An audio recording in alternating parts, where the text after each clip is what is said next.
Did you get caught in that big blackout last night? A large chunk of the city was in the dark for a time. Tammy Sutherland went looking for answers and managed to get to the bottom of it and how it happened. It's quite the story, Tammy. That's right, Gord. CityNews has learned that the outage was apparently the result of a fairly new Toronto Hydro pole erected too close to a Hydro One transmission line. I can tell you it has nothing to do with aging assets. It has nothing to do with the supply to Toronto. Hydro One finally able to shed some light on the blackout that had much of the city in the dark last night.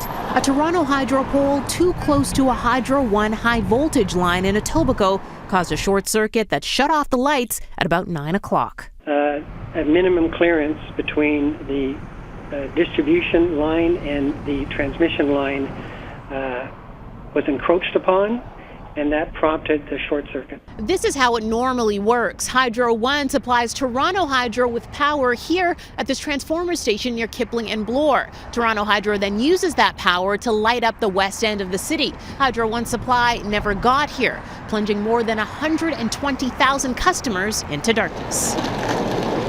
The outage also stopped TTC subway service in its tracks. I was stuck on the subway, so, I'm part of the team that does the communications. That meant the first Toronto Hydro tweet to acknowledge the outage came at 9:45, almost an hour into the blackout. Their website also crashed, so that Hydro outage map wasn't available. At the height where we have 120,000 customers, the priority is answering the phone versus updating the maps. Even though the power grid was fully restored just before 11:30, the fact the outage happened is disappointing experts. Toronto's got a problem.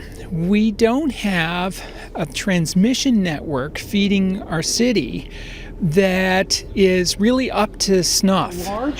Energy consultant Tom Adams says there are not enough backups when it comes to hydro in the city. The cancellation of the Oakville and Mississauga gas plants by the Liberals isn't helping the situation. And it's too early to tell whether those power plants would have made a difference in this specific instance. But the whole concept of having more generation locally is a very important design principle that's been abandoned. Now, I mentioned 120,000 customers were affected. That probably works out to around 250,000 people. Toronto Hydro says they have crews in the area where the short circuit occurred. They say the pole in question was erected within the last month. Both Hydro One and Toronto Hydro are working together to ensure this problem doesn't arise again.